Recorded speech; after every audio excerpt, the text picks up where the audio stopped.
মদিনার যুবকেরা, খবর পাইছনি আল্লাহর বন্ধু যুদ্ধের ময়দানে রওনা হয়ে গেছে। এই কথা শুনে দোকানদারেরা আর দোকানদারি করবে না, দোকান বন্ধ করে রাসূল বলে যুদ্ধের ময়দানে রওনা হয়ে গেছে। যুবকেরা খেলার মাঠ থেকে নিজের নিজ ব্যক্তিগত কাজ থেকে দৌড়ে যাইয়া বাড়িতে গিয়ে যুদ্ধের পোশাক পরে তরবারি হাতে লইয়া ডাকে, মা গো, ও মা, কই গো মা, বিদায় দাও গো।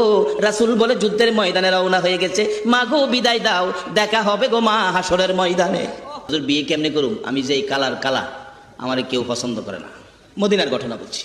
রাসূল কয়, তোমার কেউ পছন্দ করে না? না হুজুর, তোমার বিয়ের ব্যবস্থাটা আমি রাসূল করব।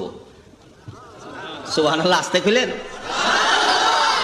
আচ্ছা, আপনাদের সিঁড়ির চালার কোনো একটা গরিবের ছেলের বিয়ের ব্যবস্থা যদি আমাদের মাননীয় প্রধানমন্ত্রী হাসিনার পক্ষ থেকে করা হয়, তাহলে অনুষ্ঠানটা কেমন হবে মনে করছেন? এর চেয়ে গর্জিয়াস আর অনুষ্ঠান বাংলাদেশ হইব? পত্রিকায় উঠবো, টিভিতে দেখবেন গরিবের ছেলেকে হাসিনার দায়িত্বে বিয়ে করাইছে। সমস্ত পৃথিবীর মানুষ যদি হাসিনার মতো হয়, আমার রাসূলের দেওয়া অনুষ্ঠান, এই আনুষ্ঠানিকতা একরকম হবে? কারণ দুনিয়ার হলো আমরা সাধারণ, আর রাসূল হলো অসাধারণ। নবী বলছে, আমি তোমার বিয়ের ব্যবস্থা করব। একটা চিঠি লিখছে।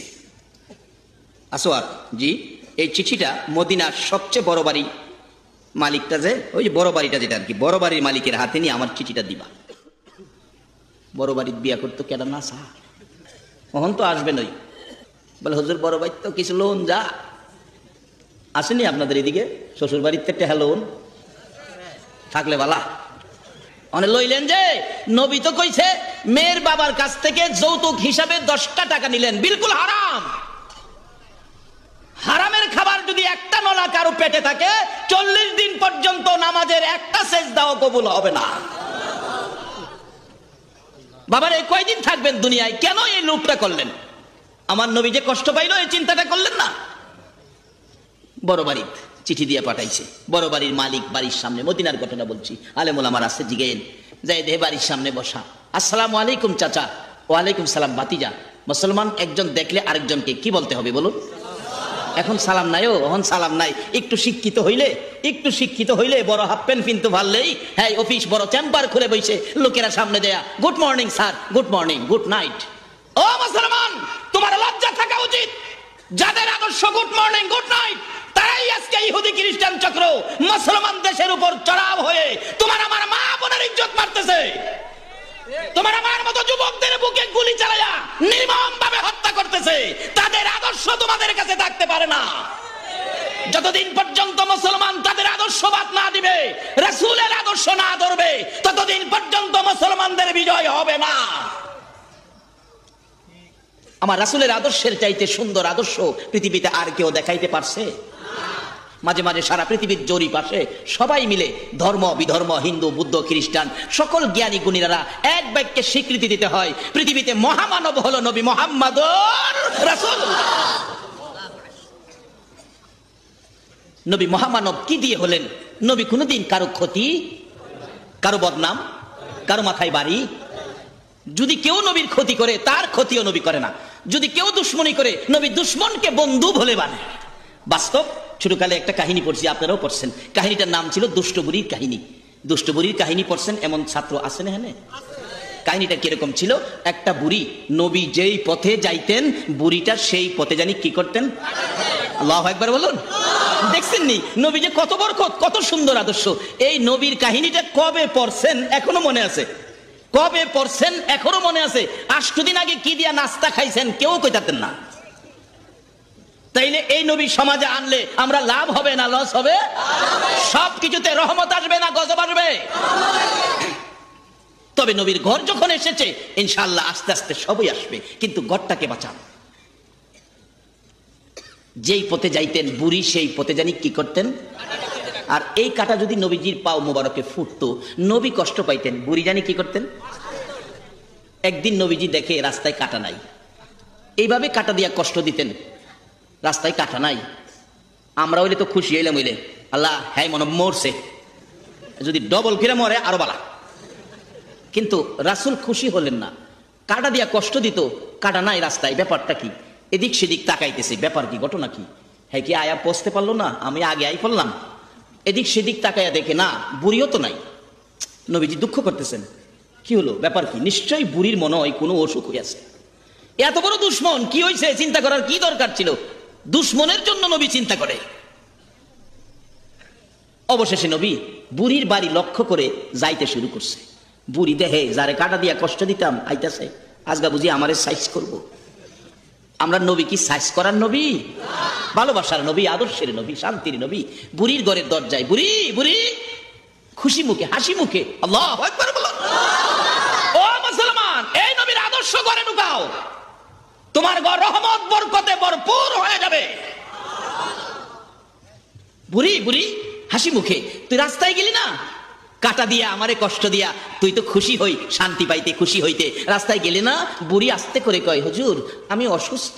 আমার নবী ডাকে, বুড়ি রে অসুস্থ বিদায় রাস্তায় যাইতে পারলি না?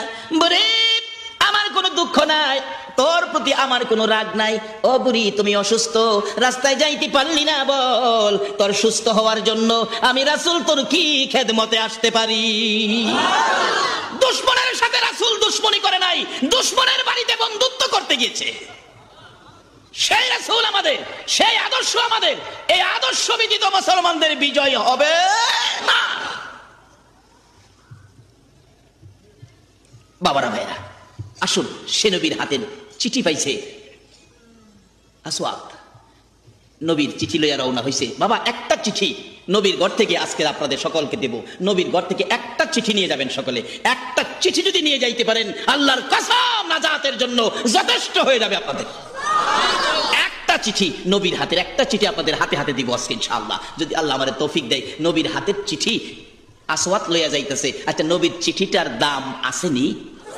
যেই নবী আঙ্গুল ইশারা করলে আকাশের চাঁদ দুই টুকরা হয়ে যায়, যেই নবী আঙ্গুল ইশারা করলে ডুবন্ত সূর্য উদিত হয়ে যায়, সেই নবীর হাতের লেখা চিঠির দাম আছে না?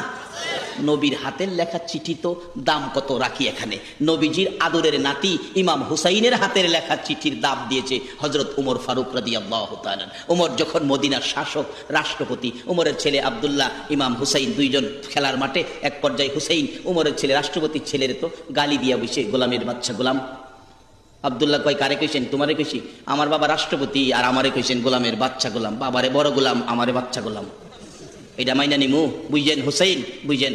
আমি যাইতাছি। বাবা হুসাইন আমারে গালি দিছে, গোলামের বাচ্চা গোলাম, তুমি বলে বড় গোলাম, আমি বাচ্চা গোলাম।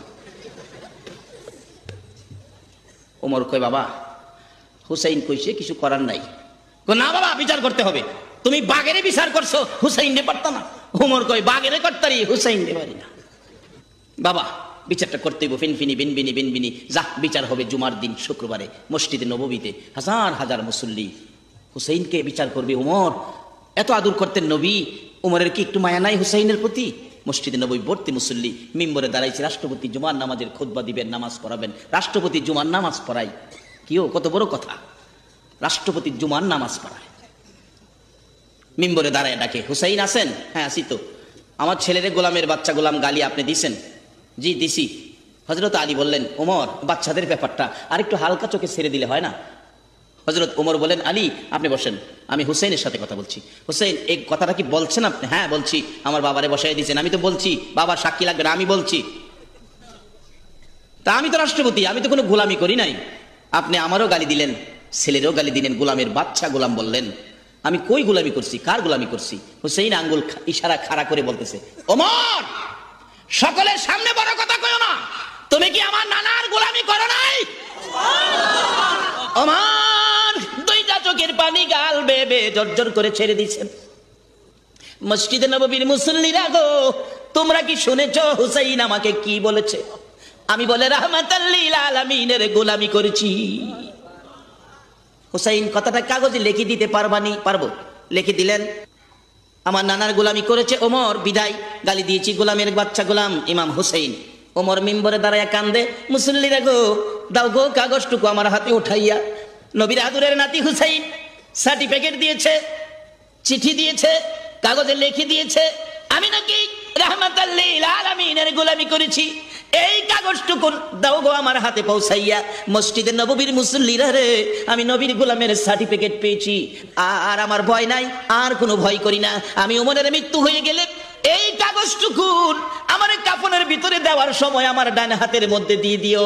কোথাও যদি আমি ওমর বিপদে পড়ে যাই, আমার কোনো আমল যদি কবুল না হয় রে মসজিদে নববীর মুসল্লিরা, এই কাগজটুকুন দেখাবো, এরে ফেরেশতারা, হুসাইন বলেছে আমি বলে রাহমাতাল লিল আলামিনের গোলামি করেছি। হুসাইনের হাতের লেখা চিঠি যদি ওমরের মতো ব্যক্তি এইভাবে উসিলা বানায়া নিতে পারে, আজকে যারা প্রতিষ্ঠিত এই নতুন মাদ্রাসার পক্ষ থেকে আয়োজিত মাহফিলে বসে ঘন্টার পর ঘন্টা কাটাইতেছে গো বাবারা ভাইয়েরা, আমার মন বলে আর যদি কিছুই কবুল না হয়, এই রাত্রটা আল্লাহর দরবারে দেখাইয়া বলবা তোমার বন্ধুর ঘরে মাদ্রাসার পক্ষ থেকে আয়োজিত মাহফিলে কোরআনের পক্ষে বসেছিলাম, একে উসিলা করে আল্লাহ তুমি আমরারে মাফ করে দাও। আমার মন কই মাদ্রাসার প্রথম বড় মাহফিল মনে হয় এটাই। কি কি আল্লাহু আকবার বলুন। এতগুলো মানুষ মাদ্রাসার পক্ষে, কেন আল্লাহ নাজাতের উসিলা দিবে না? হে নবীর উম্মতি তো উসিলার পারিব, কারণ এটা তো কায়দাও জানে। কিভাবে কায়দা জানে? বাস্তবে আসুন, হাসরের ময়দানে আল্লাহ বিচারের খুঁট বসাইয়া ডাক দিবেন, এদিকে আয়, তোর নাম কি? আকেল আলী। এই আকেল আলীর হিসাব কিতাব দেখ। ফেরেশতারা, দুইজন ফেরেশতা আমাদের কাঁধে থাকে না? এখন আছে না? কালকেও থাকবো?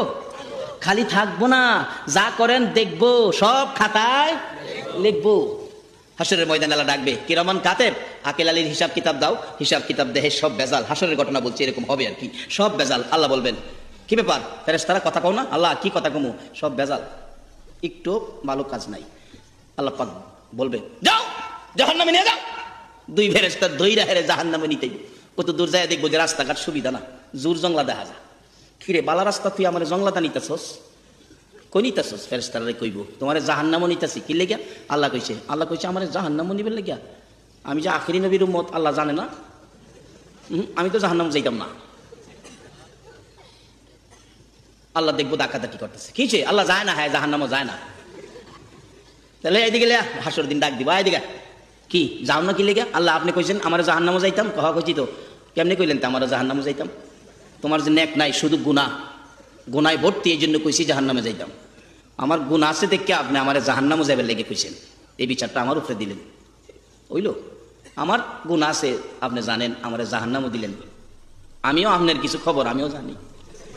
সুবহানাল্লাহ কোন না? ফেরেশতারা কইব আল্লাহ হেই দি কথার কায়দা জানে। কি জানে? কি জানে? কোন নবীর উম্মতে কায়দা করছে না তো, হুদা আখিরি নবীর উম্মতে কায়দা করছে। কায়দা জানলে অনেক সময় বিপদ আপদেও বাঁচুন যা, ঠিক আছে? কায়দা জানলে, ও বাবা একটা সন্তানকে কায়দাওয়ালা বানাও। যদি কায়দাওয়ালা বানাইতে পারো, তোমার লাশটার সামনে জানাজার জন্য দাঁড়াবে। আমি তো হজ্জল মৌলবী যত বড় বক্তাই হই, তোমার বাবার জানাজায় পড়তে আইলে আমার চোখতে পানি আইতো না, তিনজনে কিলাইলেও পানি আইতো না। কিন্তু তোমার ছেলে যখন তোমার লাশটা সামনে নিয়ে দাঁড়াবো, কলিজা ফাটা কান্না চোখ থেকে ঝরবে, কিন্তু আমার কান্না তোমার বাবার জন্য আসবে না। একটা ছেলেরে আলেম বানাও, 5টা ছেলে আছে, একটারে আলেম বানাও। হাসরের কোর্টে আল্লাহ আমারে জাহান্নামে কইছেন গুনাহ আছে, আমিও কিন্তু আপনার কিছু খবর জানি। আল্লাহ জিগাইব, ওই তুই আমার কি খবর জানোস? আল্লাহ আপনার নামের মধ্যে রহমান আর রহিম আছে না? আল্লাহ পাক চমকে উঠবে, কই কি রে, আমার নামে রহমান আর রহিম আছে? আল্লাহ আছে না আপনার নামে? আল্লাহ বলবেন হ আছে তো। আল্লাহ গো আমি আখিরি নবীর উম্মত, আপনি এই বিচারটা আমার উপরে কেমনে করলেন? আপনার রহমান আর রহিম থাকার পরেও আপনি আমারে কইতে পারলেন জাহান্নামে যাইতাম? কায়দা করে কইতালে কি কষ্ট হইতেছে আপনাদের? কায়দা কায়দা জানলে দেখেন না ব্যাপারটা কি। ফেরেশতারা কয় খোদা গো হেই দি কায়দা জানে? আল্লাহ কয় চিনোস কে? এটা আমার আখিরি নবীর উম্মত। আল্লাহ পাক সাথে সাথে হাসরে ঘোষণা দিবে, ও বান্দা রহমান আর রহিম নামের দোহাই দিছস, যা আর দুজুকো যাইস না। রহমান আর রহিম নামের দোহাইয়ের বিনিময় আমি আল্লাহ তোরে মাফ করে দিলাম। আমারে এই কায়দা শিখাইন, ছেলেটা বেয়াদবি করবে না, বেত্তমিজি করবে না, সন্ত্রাসী হবে না, মা বাবারে ভাত না দিয়া সন্তানের মুখে ভাত দিবে না, কায়দাওয়ালা বানান। অহন তো এমন লেখাপড়া শিখাইলেন, চাকরি পাইছে বড়, ঢাকায় থাকে, বাড়িতে মা কান্দে রাস্তায় দাঁড়াইয়া। কত মানুষ ডাকাতে শুক্রবারে বাড়িতে আমার পোলাটা একদিন পাইতাইল, খবর পাঠাইছে তোমার মা কান্দে যাইবার লেগিয়া, আমার কাজের ঝামেলা, সময় নাই। কায়দা জানে না মা যে কি জিনিস। মা যে কত গুরুত্বপূর্ণ জিনিস। যারা কায়দা শিখছে আরবের ইতিহাস খুলুন, আরবের ইতিহাস বলছি। মাদ্রাসায় পড়ে ছাত্র, গরিব ছিলেন ছাত্রটা, গরিব, খালি পায়ে যায়, জুতা নাই। আরবের মরুভূমির বালুর কণা, কি শক্ত, কষ্ট হয় হাঁটতে, কিন্তু মাদ্রাসা বাধা করে না। বড় হুজুর দেখে মায়া লাগে, ছেলেটা লেখাপড়ায় ভালো, আদব কায়দা ভালো, জুতা নাই, খালি পায়ে আসে। বাবা এদিকে আসো, তোমার জুতো নাই? হুজুর জুতো নাই। কিনতে পারো না? পয়সা নাই, গরিব মানুষ। হুজুর মায়া হয়েছে, বাবা একটা কাজ করো, কি, আমার এক জোড়া কাপড়ের জুতা আছে, এটা একটু ছিঁড়া, আমি 4 আনার পয়সা দেই, সিলাই করে কালকা এটা পায়ে দিয়ে আইসো। উস্তাদের জুতা হাতে নিছে, 4 আনার পয়সা হাতে নিয়া হ্যাঁ হিসাব করতেছে, উস্তাদের পায়ের জুতা আমি ছাত্র, পায়ে দিব কিভাবে? উস্তাদ আর আমি ছাত্র, উস্তাদের পায়ের জুতা তো আমার পায়ে লাগতে পারে না। কায়দা জানে তো কোনটাই কি লাগবো। হিসাব করতে করতে বাচ্চা বাড়ির কাছাকাছি গিয়া দোকান থেকে ইতিহাস লেখে, আরবের ইতিহাস বলছি, 2 আনার সুরা কিনছে, কিনা বাড়িতে গিয়ে ডাকতেছে, মা মা মা গো, ও মা। আচ্ছা এইভাবে যদি মা মা কইয়া ডাকে, মা ডাকটা শুনলে মা কেমন লাগবে বলুন তো? দৌড়েছে মা, কি রে বাবা, ময়না আমার, লক্ষ্মী আমার, খুলি আমার, খুলির মতো ডাকে। কি বাবা? মা আমার একটু গরম পানি করে দিবেন। কেন? দরকার আছে। মা গরম পানি বসাইলে, ইতিহাস লেখে 2 আনার সোডা পানি ছেড়ে দিছে, পানিটা টকবক করতেছে, গরম লাল হয়ে গেছে সোডাতে, 2টা কাপড়ের জুতা নিয়ে পানি ছেড়ে দিছে। গরমের আবাস, রাবারটা সুইটটা নিচে পড়ে গেছে, কাপড় 2টা উপরে উঠছে, 2টা কাপড় উঠাইয়া পরিষ্কার করে ধুইয়া রোদে সারাদিন শুকাইয়া বিকাল বেলা 2 আনার পয়সা লইয়া দর্জির কাছে গেছে, দর্জি সাহেব এই 2টা কাপড় একত্রিত করে আমার একটা টুপি বানাইয়া দেন।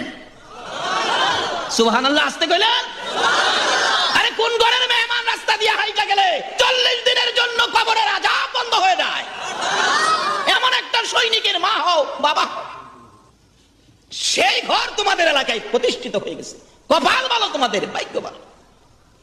যেই ঘরের একটা মেহমান এক ওয়াক্ত খানা খাওয়াইলে 40 দিন পর্যন্ত আল্লাহ তার আমলনামায় গুনাহ লিখতে দেয় না। বুশের আইনা খাওয়াইলে এটা দিব, হের বাপের আইনা 2 দিন খাওয়াইলে এক তো মাপ পাইবেন। দর্জি ডাকতেছে, বাবা এই তো জুতার কাপড়। ছাত্রটা বারবার কয়, চাচা জুতা বারবার কয়েন না, এটা আমার উস্তাদের পায়ের জুতা, আমার জন্য টুপি। ও বাবা ছাত্ররা, তোমাদের উদ্দেশ্যে বলছি, এমন কোন আচার আচরণ করবে না যেটা উস্তাদের সাথে বেয়াদবিমূলক হবে। উস্তাদের মনে কষ্ট দিয়ে কেউ এলেম শিখতে পারবে না। আর যদিও এলেম শিক্ষা করো ব্রেনের জুড়ে, এই এলেম দিয়ে তুমি কোনো কাজ করতে পারবে না, তোমার ইজ্জত থাকবে না, তোমার সম্মান থাকবে না। উস্তাদের মনে কষ্ট দিও না, দুঃখ দিও না। উস্তাদের পায়ের জুতা মাথার টুপি বানায় কে? আসুন সামনে যাই। চাচা আমার উস্তাদের পায়ের জুতা, আপনার চোখের জুতা হতে পারে, আমার জন্য মাথার টুপি। কাজেই 2 আনার পয়সা দিমু, কষ্ট করে একটা টুপি বানায় দেন। বাচ্চাটার আবেগ দেখে, আগ্রহ দেখে দর্জি কষ্ট করে একটা টুপির আকৃতি করে দিলেন। পরের দিন সকালবেলা এই টুপি মাথায় দিয়া মাদ্রাসায় রওনা হইছে। আচ্ছা উস্তাদ জুতা দিছে, পায়ে দিয়ে আইতো। পরের দিন সকালে ছেলের দিকে তাকাইয়া রইছে, মাথার দিকে চাইছে না হাওয়া চাইছে? পায়ের দিকে চাই রয়েছে, পাউটা তো খালি। হ্যাঁ কি আমার জুতাটা ব্যবহার করলো না, আমার কথাটা রাখলো না? কষ্ট পায়া লাইব্রেরিতে ঢুকে মনে কষ্ট করে বসে আছে। ছাত্র বুঝতে বাকি নাই উস্তাদের মনে যে কষ্ট। দরজায় গিয়ে সালাম দিলেন, হুজুর আসসালামু আলাইকুম। তুই আমার সালাম দিস না, আমার কথা শোনস না সালাম দিয়া, কি করবি, আমার দুঃখ দিছস। ঘরের ভিতরে ঢুকে উস্তাদের পায়ে পড়ে গেছে। হুজুর কেন দুঃখ নিলেন মনে, কি করেছি আমি? জুতাটা দিলাম, পায়ে দিবি, পায়ে দিলি না, আজকেও খালি পায়ে আসলি, ব্যথা পাইলাম, কষ্ট পাইলাম, কথাটা শুনলে না। ছাত্রটা হুজুরের মুখের দিকে তাকাইয়া 2টা চোখের পানি গাল বেয়ে বেয়ে ছেড়ে দিছে। হুজুর গো, পায়ের দিকে তাকাইয়েন না, মনে দুঃখ নিয়েন না। পায়ের দিকে না তাকাইয়া আমার মাথার দিকে তাকাইয়া দেখুন, আপনার পায়ের জুতা আমি ছাত্রের মাথার টুপি হয়ে গেছে। হুজুর আমি কায়দা শিখেছি, কায়দা পড়েছি, কায়দায় বুঝে ফেলেছি, উস্তাদের পায়ের জুতা ছাত্রের পায়ে দেওয়া যায় না, বিদায় আমি উস্তাদের পায়ের জুতার কাপড় খুলে মাথার টুপি বানাইছি। উস্তাদ 2টা হাত বাড়াইয়া ডাকছে, আয় আমার বুকে আয়। 2টা হাত বাড়াইয়া ডাকে, প্রভু গো আমি উস্তাদ হইয়া দোয়া করে দিলাম, মা বাবার দোয়া যেমন কবুল হয় উস্তাদের দোয়া ছাত্রের জন্য কবুল হয়। আল্লাহ গো আমি উস্তাদ হইয়া দোয়া করে দিলাম, আমার এই ছাত্রটার জন্য তোমার এলেমের গোডাউনের দরজা খুইলা দাও। এই ব্যবহার দিয়ে যিনি এই দোয়া নিয়েছিলেন, আমার নবী ওই ব্যক্তির ভবিষ্যৎবাণী করেছিলেন, আমার উম্মতের মধ্যে এমন এক ব্যক্তি আসতেছে, ইসলামের জ্ঞান যদি চন্দ্র সূর্যের মধ্যেও থাকে তাই না বাহির করে নিয়ে আসবেন। উনি হলেন আমাদের মাযহাবের ইমাম, ইমাম আবু হানিফা সাহেব রাহমাতুল্লাহ আলাইহি। আবার আসুন আমরা এই ইমাম সাহেবের কাছ থেকে কিছু আদর্শ নেই। আমরা যারা আলেম ওলামা আছি আমাদের ওনার কাছ থেকে আদর্শ নেওয়ার কিছুটা সুযোগ রয়ে গেছে। ইমাম সাহেব এত বড় ইমাম, ইমামে আজম যিনি, মাযহাবের নেতা যিনি, নেতৃত্ব দেন যিনি, ইমামে আজম একদিন রাস্তা দিয়ে হাইটা যাইতেছে, দেখে একটা মদখুর যুবক মদ খায়া তাওরায়া এমনে ফইরা জায়গা হেমনে ফইরা জায়গা। ইমাম সাহেব হুজুর ডাকে, বাবা রে দেখিস যেমনে তাওরাস কইরা নি যাস। মদখুর যুবক খারইছে, হুজুর আমারে সাবধান করেন না, আপনি সাবধান হন, আমি একটা মদখুর, পইরা গেলই কি হইব? আপনি সুজা থাকেন, সুবহানাল্লাহ বলুন, আপনি সুজা থাকেন, আপনি যদি পইরা যান একটা জাহান পড়ে যাবে, আর আমি মদখুর পইরা গেলেই কি হবে? আপনি সুজা থাকেন, ঠিক হইয়া চললেন, আমারে ঠিক করেন না। তাহলে আমি এই শিক্ষাটা, উপদেশটা আমরা আলেম ওলামাদের জন্য নিব। আজকে আমরা যদি সারা বাংলাদেশে আলেম ওলামারা সুজা হয়ে যায়, সমস্ত দলাদলি শেষ হয়ে এক স্লোগান সারা বাংলায় প্রতিষ্ঠিত হবে, নারায়ে তাকবীর, কোরআন সুন্নাহর আলো, এক স্লোগান হয়ে যাবে, কোনো দলাদলি থাকবে না। আমাদের উচিত আমরা সোজা হয়ে হাঁটা, আমরা ইমামতি করব, আমার জন্য কোনো ত্রুটি না থাকে, আমি ইমাম হব, আমার চরিত্রে যেন কোনো বেজাল না থাকে। আসুন আমরা সাবধান হই, আল্লাহ আমাদেরকে বুঝ দেখ, সকলে বলুন আমিন। বাবারা ভাইয়েরা, সকলেই সাবধান হতে হবে, কারণ সকলের উদ্দেশ্যে ওয়ারেন্ট হয়ে গেছে, কুল্লু নাফসিন যায়িকাতুল মাউত। বলতেছিলাম আমার শেষ দিকের কথাটা ছিল নবীর একটা চিঠি লয়ে যাবো। নবীর চিঠির পাওয়ার কত, নবীর চিঠির ইজ্জত কত। উমরের মতো ব্যক্তি কবরে যাওয়ার আগে হুসাইনের হাতের চিঠি লইয়া যাইতে চায়। আপনারা কি নবীর একটা চিঠি নিয়ে কবরে যাইতে রাজি আছেন? তাহলে নবীর চিঠিটা কি? আসুন আমি আগে বাড়তেছি। নবীজি চিঠি নিয়ে রওনা হয়েছিলেন আসওয়াদ, বড় বাড়ির মালিকের সামনে গিয়ে ডাকে, আসসালামু আলাইকুম চাচা। ওয়ালাইকুম সালাম বাতিজা। বাবা মুরব্বী ডাকলে সালাম দিও। ও যুবক, মুরব্বীদের সাথে আদবের সহিত কথা বইল। তুমি মুসলমান, তুমি আখিরি নবীর উম্মত, তোমার আদর্শ থেকে, তোমার চরিত্র থেকে বিজাতিরা পর্যন্ত মুসলমান হয়ে যাবে। তুমি সেই চরিত্রে ফিরে আসো। আসসালামু আলাইকুম চাচা। ওয়ালাইকুম সালাম বাতিজা। কি ব্যাপার চাচা? নবীজি একটা চিঠি পাঠাইছে। সাহাবীদের কাছে নবীর চিঠি গেলে বলুন দুনিয়ার আর কোনো কিছুর দিকে চাইছে? নবীর চিঠি, আল্লাহু আকবার। হযরত আব্দুল্লাহ বিন খুযাইফার জীবনী খুললে পাওয়া যায়, বিবাহের রাত্রে 12টা বিবাহ শেষ, খানার টেবিলে সবাই বসে, পেটে কি দাঁড়াই 12টা বাজে তো, মুরগের রান ডিশ বড় জামাইয়ের সামনে। এই অবস্থায় কে বয়ে তাহে হাত না দিয়ে হয়তো খাই লাইতে চায়, কিন্তু মুরগে হাত দেওয়ার আগে নবীর হাতের চিঠি নিয়ে দরজায় দাঁড়ায়া একজন সাহাবী ডাক মারছে, আব্দুল্লাহ বিন খুযাইফা নবীর চিঠি আইছে, মুরগে হাত দিস না, চিঠিতে হাত দে। আমরা যদি হইতাম হুরু রাখবে না চিঠি, খাই লইয়া গে বলে চিঠি। আব্দুল্লাহ বিন খুযাইফা মুরগির প্লেট ধাক্কা দিলেন, নবীর চিঠির দিকে আগে হাত বাড়াইলেন। চিঠিটা খুলে দেখে লেখা, আব্দুল্লাহ বিন খুযাইফা রে, যেখানে থাকোস, যে অবস্থায় থাকোস, এখন তুমি চলে আসতে হবে। কালকে সকালে হুনাইনের যুদ্ধ হবে রে আব্দুল্লাহ বিন খুযাইফা। আমি নবী ওই যুদ্ধের প্রধান সেনাপতি তোমারে বানাইছি। মাত্র বিয়া হইছে, খাউন সামনে আইছে, এখনো হাত দিছে না। বাবা যুবক, কে আসো গো এই নবীর ভালোবাসা, এমন কিছু যদি করতে পারো গো, তোমার জীবন ধন্য, কবরের জগৎ ধন্য, হাসরের ময়দান তোমার জন্য হবে ধন্য। আব্দুল্লাহ বিন খুযাইফা যুবক নবীর চিঠি, নবীকে ভালোবাসলেন, নবীর চিঠি হাতে নিলেন। লেখা ছিল, যেখানে থাকো, যে অবস্থায় থাকো, দেরি করো না, চিঠি পাওয়ার সাথে সাথে চলে আসো। কালকে সকালে হুনাইনের যুদ্ধ হবে, তোমাকে প্রধান সেনাপতি বানাইলাম। এই চিঠি পাইয়া বাসনে হাত দিল না, মুরগির দিকে তাকাইল না, চিঠিটা লইয়া গোড়ার উপরে উঠে গোড়ারে চাবুক মারছে। গোড়ারে যা, রাসূল আমারে ডাক দিয়েছে। এরে বাবারা ভাইয়েরা, ও সিঁড়ির চালার যুবকেরা, আজকে সেই নবীর বাড়িতে তোমরা বসেছো। নবীর ঘর যদি মাদ্রাসা হয়, আজকে আমরা কার বাড়ির মেহমান হয়েছি বলো? নবীর বাড়ির মেহমান। আমি আজকে আপনাদের মেহমান। আমার যদি কেউ করা কথা কয়, যারা দাওয়াত দিছে হারা সাইরা দিব, কি রে হুজুরের দাওয়াত দানছি আমরা সামনে হুজুরে করা কথা কইতেছস, এই কথা তো হুজুরে কইলে যে কথা, আমরা কইলে সে কথা। খারো তুই কত নাম্বার বেটা হইছস দেখা দে। আপনার বাড়ির মেহমান হইলে আমারে যদি কথা কইতে আপনারা দিবেন না। আজকে যারা রাসূলের বাড়ির মেহমান হয়ে যাও, যদি রাসূলের সাথে সম্পর্ক করে যাইতে পারো, হাসরের ময়দানে আমার নবীর সামনে তোমাদেরকে কেউ কিছু বলতে পারবে না। রাসূল তোমাদের পাশে দাঁড়াবে, কিন্তু সম্পর্ক তো করতেই হবে। গোড়া চালাইছে, রাত্র গভীর, নবীর সামনে হাজির। আব্দুল্লাহ বিন খুজাইফা, আইসো? জি হুজুর। ঘুমাও নাই? হুজুর আমার বিবাহ হয়েছিল, খানা সামনে আইছিল, খানা থুইয়া হুজুর আই পড়ছি।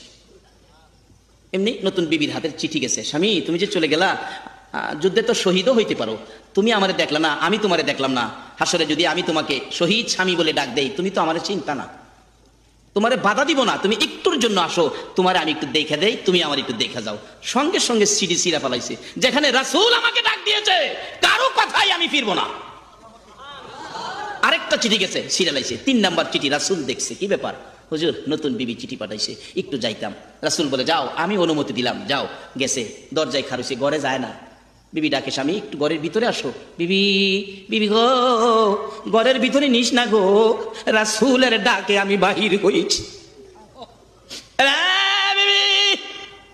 ঘরের ভিতরে ঢুকলে, তোর দিকে তাকাইলে রাসূলের ভালোবাসা নিয়ে আবার কই বাজায় রে বিবি।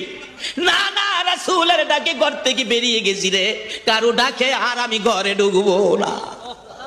স্বামী গো, আমি বাধা দিব না, যদি তুমি শহীদ হও, আমি যদি শহীদের স্ত্রী বলে পরিচয় দিতে চাই, তুমি আমারে চিনবানি, মানবানি, সেই জন্য তোমাকে আমি একটু দেখতে চাইছি। মহিলারা পর্যন্ত এইভাবে নবীর পক্ষে থাকতো, আমাদের দেশের মহিলারা এখন মার্কেটের পক্ষে গেছে। মাগো যাও, কতদিন যাইবা? তবে একটা হিসাব কইরো, যে ঘরের রঙের শাড়ি পইরা বউ হইয়া ঢুকছিলা, এই ঘর থেকে তোমার সাদা কাফন পরাইয়া বাড়ি কিনে দিব, তোমার পছন্দের কিনা একটা কাপড়ও সুকেশ থেকে নিতে দিবে না। তবে একটা ছেলেরে আলেম বানায়া কবরও যাও। আসওয়াদ যুবক, কালো মানুষ, চিঠি নিয়া সালাম দিলেন।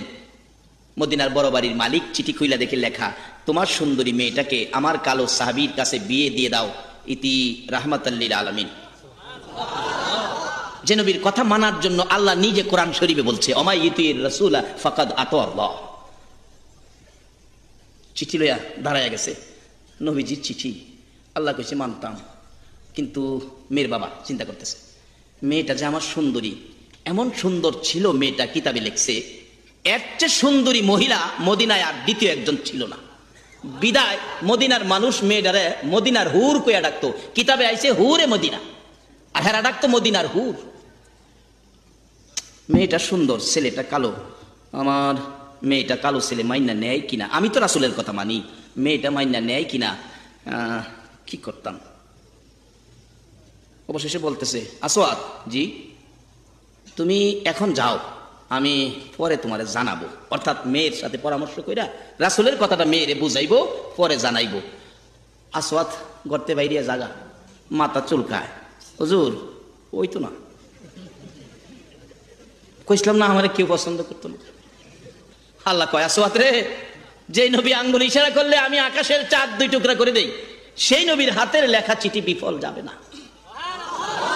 আজকে যারা সেই নবীর ঘরের পক্ষে সময় দিতেছেন, আল্লাহর কসম এই সময় বিফল যাবে না।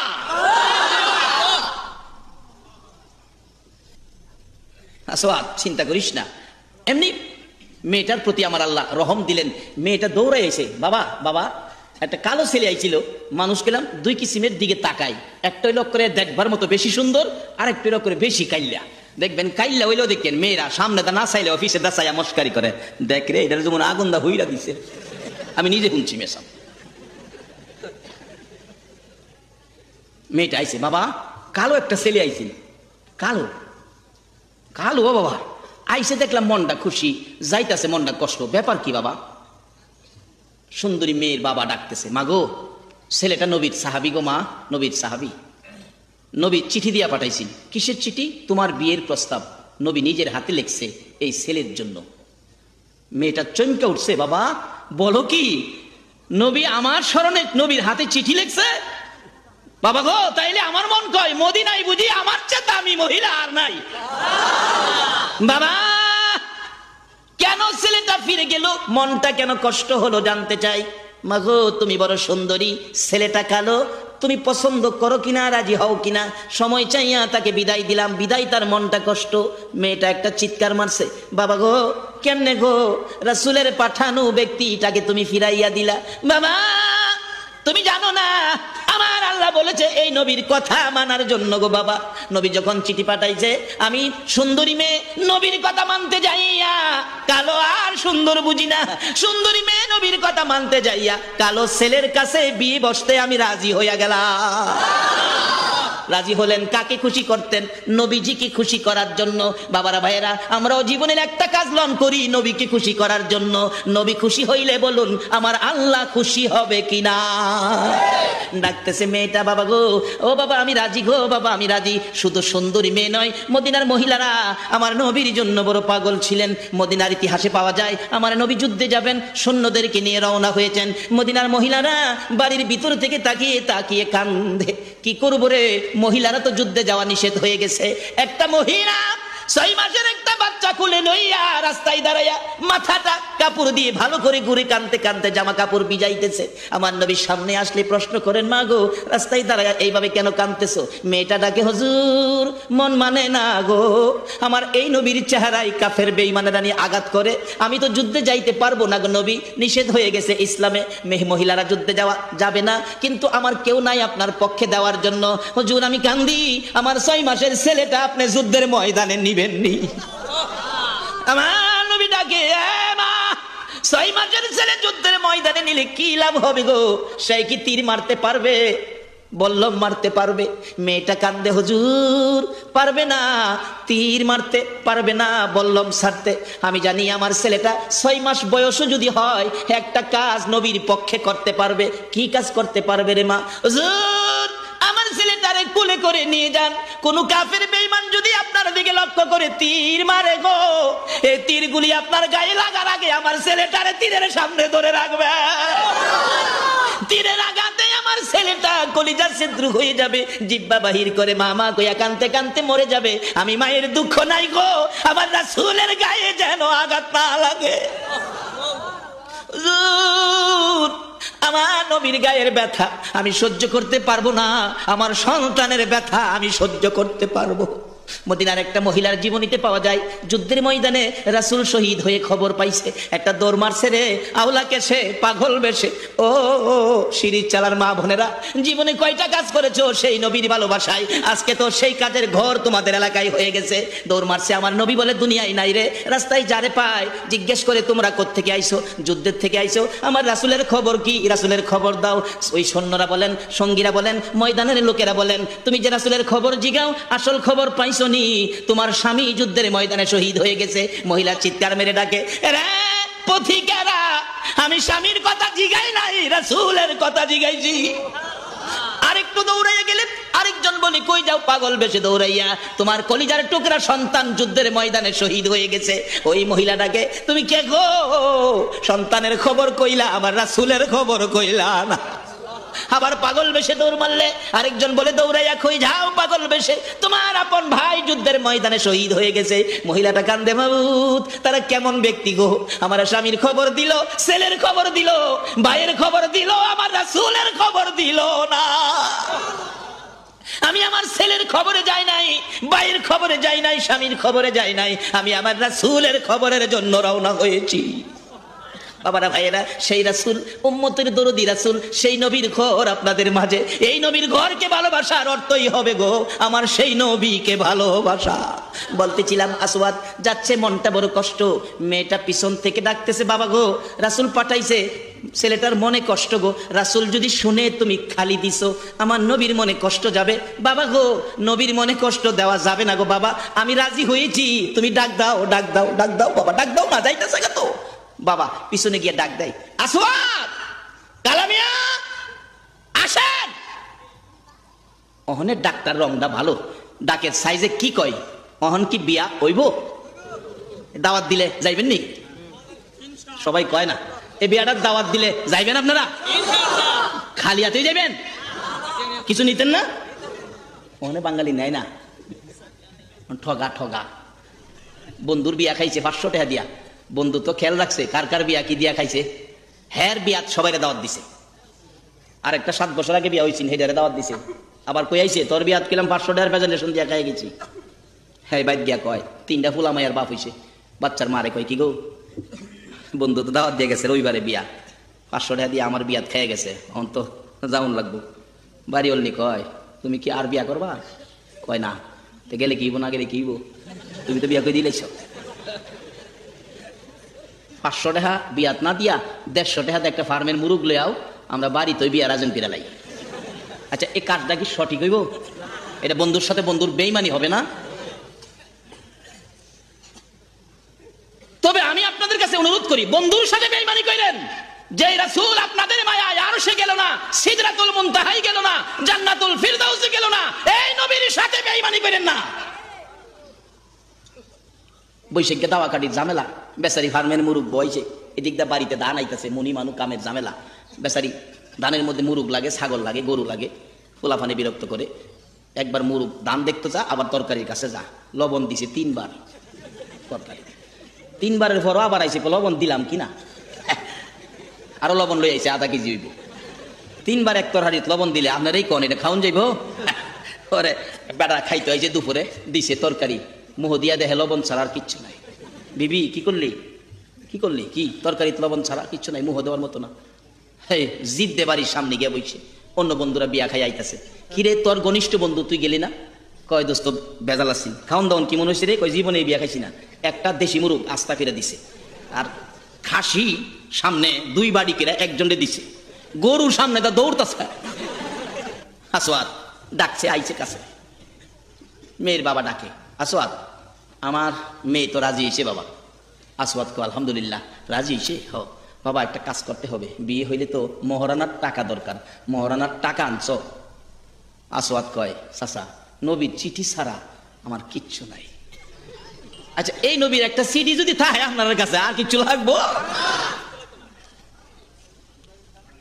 বাস্তবে আইন প্রধানমন্ত্রী চিঠি দিয়া ওনার অফিসের একটা পিয়নকে ময়মনসিংহ পাঠাইছে, প্রধানমন্ত্রীর সিল চাপ্পুর দিয়া সিডিটা লইয়া হ্যাঁ আইতাছে। যদি অফিসের পিয়ন হ্যাঁ বাসও উঠলে ট্রেনও উঠলে হ্যাঁ দাম কত কমছে? যদি একবারে ওসি সাহেব ডিসি সাহেব এসপি সাহেব হয়, যদি দেখে তারা তো প্রধানমন্ত্রীর সিটিটা, আচ্ছা হ্যাঁ একটু হিসাব করতো না? সর্বনাশ, আমরা এই ব্যক্তি প্রধানমন্ত্রীর সিটিওয়ালা ব্যক্তি দেখলে যদি এসপি সাহেব ওসি সাহেব খবর হয়, তাহলে রাসূলের চিঠি লইয়া কবরে গেলে আল্লাহর ফেরেশতাদের কি খবর হইতো না? কেমন খবর হয় এই তো আই করছি, দেখেন না বাস্তব ঘটনা। আসওয়াদ নবীর চিঠি ছাড়া আমার কিচ্ছু নাই। মেয়েটা ডাক দিছে, আবু আবু পর্দার ভিতরে এল, পিছিয়ে গেছে। কি মা? বাবা আপনারা ধনী মানুষ, বাবা গো আপনারা ধনী, রাসূল যখন পাঠাইছে আপনার অনেক সম্পদ আছে, রাসূল খুশি করার উদ্দেশ্যে আপনি কিছু টাকা আসওয়াদকে দেন মহারানা দেওয়ার জন্য, যৌতুক না, সাহায্য দেন, সাহায্যকারীকে। কেমন মেয়ে ও বাবারে বোঝায়, মেয়ে বাবারে বোঝায় সাহায্যকারীকে আল্লাহ রাসূল ভালোবাসে। বাবা আপনারা ধনী, ও শিরিক চালার ধনীরা, কে আছো তোমরা? সেই ধনী কে আছো? কার ভাগ্যে কার নসিবে আছে সেই পরিমাণ ধনী হইতে? বাবা কিছু টাকা দেন, খুশি হবে রাসূল, খুশি হবে আল্লাহ। মেয়ের পরামর্শে বাবা ধনী মানুষ তো কিছু টাকা ছেলের হাতে দিলেন, বাবা এটা তোমাকে সাহায্য দিলাম, তুমি এটা মহারানা দিবা, যৌতুক না কিন্তু, যৌতুক হারাম, যৌতুক হারাম, যৌতুক হারাম। 3 বার কইলাম, এরপরও কালকে আবার ফেস লাগাইন না, তোমার জন্য মৌলবি কয়ে গেছে কিছু লোন যাইব, হারাম। আচ্ছা বাবা দিছেন? হ। এবার মেয়ের বাবা জিজ্ঞাসা, আসওয়াদ বিয়ে হইলে তো একটা নতুন কাপড় কমপক্ষে দরকার, নতুন কাপড়টা পরবে, নতুন কাপড়ের কোনো টাকা কি তোমার কাছে আছে? একটা নতুন কাপড় কি কিনতে পারবা? আসওয়াদ কয় চাচা এমটি পকেট, অন কিছু সাহস হইছে, কিছু পাইছে তো, এমটি পকেট, দিলে দেন, না দিলে কন আমি জায়গা আমার ঘুরাইন না। একবার ঘুরাই আনছেন, আবার বাইরে কিন্তু আর আইতাম না। মেয়েটা হ্যাঁ আবু এদিকে কি এত টাকা দিচ্ছেন মহারানার জন্য? বাবা একটা কাপড়ের টাকাও দেন বাবা, রাসূল খুশি হবে, আল্লাহ খুশি হবে। কেমন মেয়ে ও বাবারে পরামর্শ দেয় এমন একটা কাজ করতো যেই কাজে আল্লাহ রাসূল খুশি হবে। আর ওখানের দিনের মেয়েরা বাবারে এই পরামর্শ দেয় না, বরঞ্চ আরো কয় বাবা এইবারে রোজারিদের কাপড় কি কাপড় আনছো দেখছি, এটা পছন্দ হয়েছে না, আগামী রোজারিদে আমি নিজের কাপড় নিজে কিনুম। এবারই হুমকি মারছে। মাগো তোমার বাবার উপরে থাকো, তুমি পর্দায় থাকো, তুমি বেপর্দা হয়ে মার্কেটে যাওয়ার চেষ্টা তুমি করো না। বাবা কিছু সাহায্য দেন একটা কাপড়ের জন্য কিছু টাকা দিলেন, এই কাপড়ের টাকাটা নিলেন, নিয়ে আসওয়াদ দৌড় দিলেন মদিনার মার্কেটে দৌড় দিয়ে কাপড়ের দোকানে ঢুকলেন। দোকানদার ভালো একটা কাপড় দে, আমার ভাগ্য ভালো, নবীর পক্ষ নিয়ে আমি ভাগ্যবান, আজকে কালো ছেলে হয়ে সুন্দরী মেয়ে বিয়ে করব, ভালো একটা কাপড় দে। দোকানদার অনেকগুলি কাপড় সামনে দিলেন, দেখেন কোনটা নেবেন কোনটা না, কোনটা নিলে ভালো হয় আপনি পছন্দ করেন। নিজে পছন্দ করলেন একটা কাপড়, এটাই বুঝি নিবেন। এমন সময় দেখা গেল কে যেন রাস্তা দিয়ে পাগলের মতো দৌড়ায়, এতিমের মতো কান্দে আর ডাকে, মদিনার সাহাবীরা রে, ও মদিনার দোকানদারেরা, মদিনার যুবকেরা, খবর পাইছো নি? আল্লাহর বন্ধু যুদ্ধের ময়দানে রওনা হয়ে গেছে। এই কথা শুনে দোকানদারেরা আর দোকানদারি করবে না, দোকান বন্ধ করে রাসূল বলে যুদ্ধের ময়দানে রওনা হয়ে গেছে। যুবকেরা খেলার মাঠ থেকে নিজের নিজ ব্যক্তিগত কাজ থেকে দৌড়ে যাইয়া বাড়িতে গিয়ে যুদ্ধের পোশাক পরে তরবারি হাতে লইয়া ডাকে, মা গো, ও মা, কই গো মা, বিদায় দাও গো। রাসূল বলে যুদ্ধের ময়দানে রওনা হয়ে গেছে, মা গো বিদায় দাও, দেখা হবে গো মা হাসরের ময়দানে। যুবকেরা বিদায় হলো, দোকানদারেরা দোকান বন্ধ করলো। আসওয়াদ মহারানার টাকাগুলো লইয়া, বিয়ের বাজারের টাকাগুলো লইয়া দোকান থেকে বেরিয়ে গেছে। নিজেকে নিজে প্রশ্ন করতেছেন, রে আসওয়াদ, রাসূল বলে যুদ্ধে চলে গেছে রে, তুই কি বিয়ে করতে যাবি না রাসূলের মায়ায় যুদ্ধ করতে যাবি? বিয়ের বাজার করবি না যুদ্ধের বাজার করবি? আসওয়াদের মন ফাইসালা দিয়ে দিলেন, না না, বিয়ের বাজার করব না, আমি সবগুলো টাকা দিয়ে যুদ্ধের বাজার করব। রে সিঁড়ির চালার যুবকেরা, জীবনে একটা টার্গেট করো গো, আমরাও যদি সুযোগ পাই এই সুযোগ কাজে লাগাবো, বিয়ের বাজারের টাকা দিয়ে নবীর ভালোবাসার বাজার করব। যুবক আসওয়াদ বিয়ের বাজারের টাকা লইয়া, মহারানার টাকাগুলো লইয়া তরবারির দোকানের মধ্যে ঢুকে গেলেন। তরবারির দোকান থেকে ঢাল তরবারি কিনে ডাকতেছে, দোকানদার রে, আমার রাসূল কোন পথে যুদ্ধের ময়দানে গেছে রে? পিছে পিছে দৌড়াইয়া যাইয়া যুদ্ধে শরীক হলেন। যুদ্ধ করতে করতে হযরতে আসওয়াদ শহীদ হয়ে গেছে। 70 জন সাহাবা জীবন দিয়েছেন, শহীদ হয়েছেন। আমার নবী নিজেও ব্যথায় ব্যথিত। যুদ্ধ শেষ, যুদ্ধ থেমে গেলে রাসূল ডাকতেছেন, সাহাবীরা রে, আমার এই শহীদদেরকে দাফন করে দাও। শর্ত হলো গোসল দিও না, রক্তমাখা জামা কাপড়গুলো পাল্টাইও না, এই রক্তমাখা জামা সহ দাফন করে দাও। হাসরের ময়দানে আমি নবী এই শহীদগুলো লইয়া আল্লাহর আরশের কিনারে যাইয়া দাঁড়াবো, দেখাবো আমার উম্মতের মতো কেউ নি আল্লাহকে পাওয়ার জন্য এইভাবে কষ্ট করেছে। এবার দাফনের কাজ শুরু হলে কিতাব লেখে 69 জনের দাফন শেষ। 70-এর মাথায় আসওয়াদ দূরে পড়ে আছে।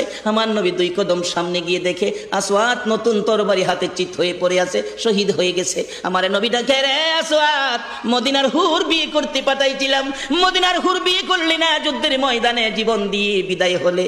আসওয়াদ রে, নতুন তরবারিটা হাতে রে। আসওয়াদ একজন সাহাবী বলেন, হুজুর বিয়ের বাজার করতে এসে আপনি যুদ্ধে গেছেন, খবর পাইয়া বিয়ের বাজারের টাকা দিয়ে যুদ্ধের বাজার করেছে, আসওয়াদ শহীদ হয়েছে। আমার নবী ডাকে, মাবুদ, আমার আসওয়াদকে তুমি কি দিবা গো আল্লাহ?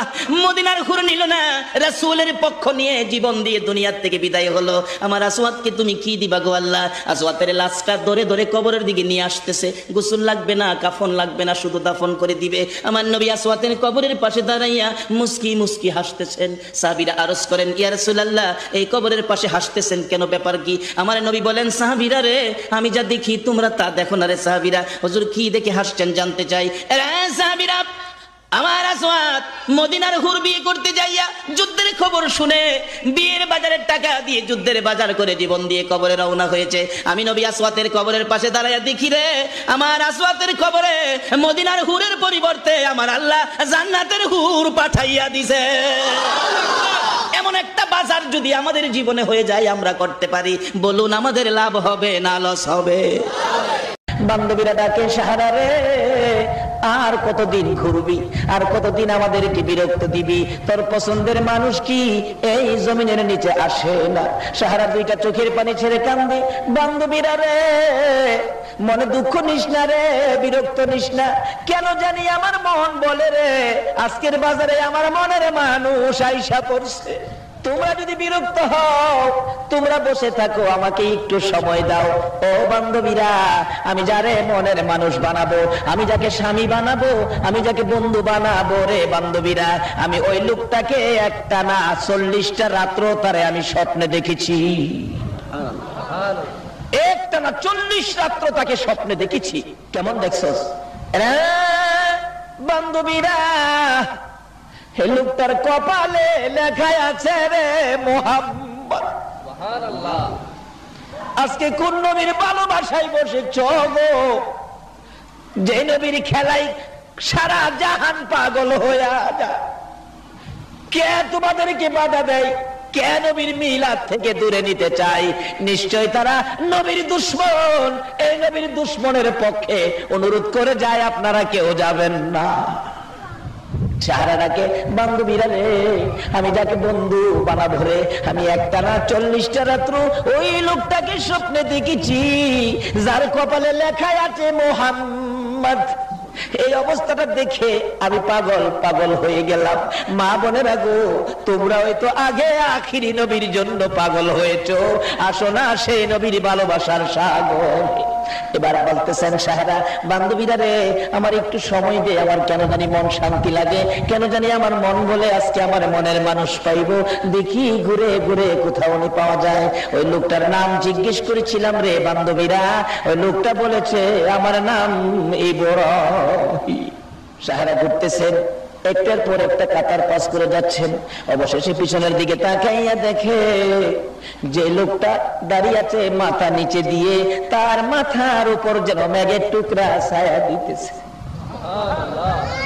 সাহারা বলেন, একটা দৌড় দিয়ে ওই লোকটার কাছে যাইয়া ডাক দিলাম, তুমি কে গো এইভাবে দাঁড়িয়ে আছো? মাথা উঁচু করার পর কপালের দিকে চাইয়া দেখি রে আমার মনের মানুষ পাইছি। বান্ধবীরা, ও বান্ধবীরা, তোরা কে কোথায় আছস? আয়, আমার মনের মানুষ পাইছি। সকল বান্ধবীরা জড়ো হয়ে গেছে। এতদিন মনের মানুষ পায় না, আজকে কাকে মনের মানুষ বানাইলো? আয়েশা দেখে দাড়িওয়ালা ইব্রাহিম, কি হচ্ছে, কাকে মনের মানুষ বানাইছো? বান্ধবীরা রে, কপালের দিকে ছায়া দেখ রে, কি দেখা যায়? কপালের মধ্যে আমার আপনার নবীর নূরে মুহাম্মাদি ঝলমল ঝলমল করতেছে। এবার বান্ধবীরা বলে, সাহারা রে, তোর কপাল ভালো রে, তোর জীবন ধন্য হইয়া গেছে। কোত্থেকে পাইলি রে এত সুন্দর সম্পদ? বান্ধবীরা, দেরি করিস না, আমার মনের মানুষ আমি বরণ করতে দে। খালি হাতে বরণ করব না, আমার এক হাতে মতির মালা উঠাইয়া দে, আর এক হাতে জরির মালা উঠাইয়া দে, আমি আমার বন্ধুর গলায় পরাইয়া দে। ও দুনিয়ার মানুষ, ও মৌলবীরা, আরে যেই নবীর নূরের নিশানি ইব্রাহিমের কপালে থাকার কারণে ইব্রাহিম বিশ্ব সুন্দরীর বাগী হয়ে গেছে, সেই নবীর ভালোবাসায় যদি ঈদে মিলাদুন নবীতে যাইতে পারো গো, আল্লাহর কসম জান্নাতি সুন্দরী হুরিরা তোমার গলায় মালা পরাবে।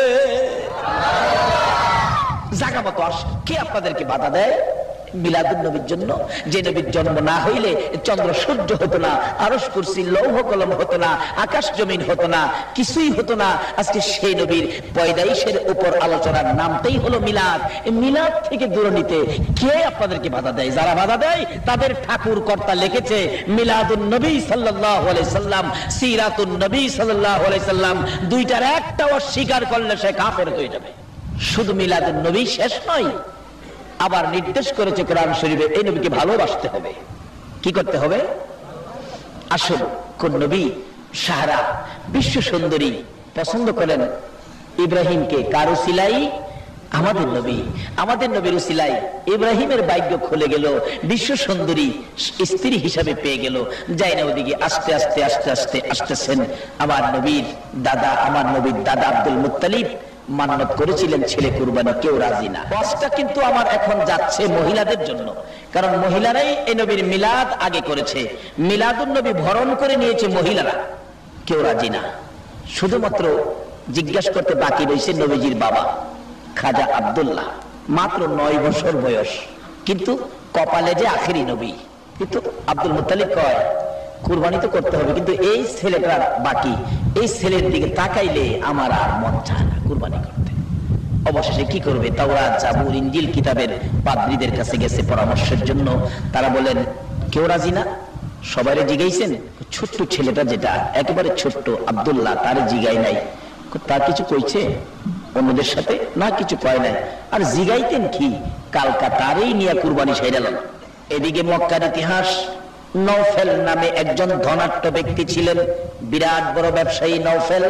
তার একটা মাত্র মেয়ে, যার নাম মরিয়ম। সুবহানাল্লাহ।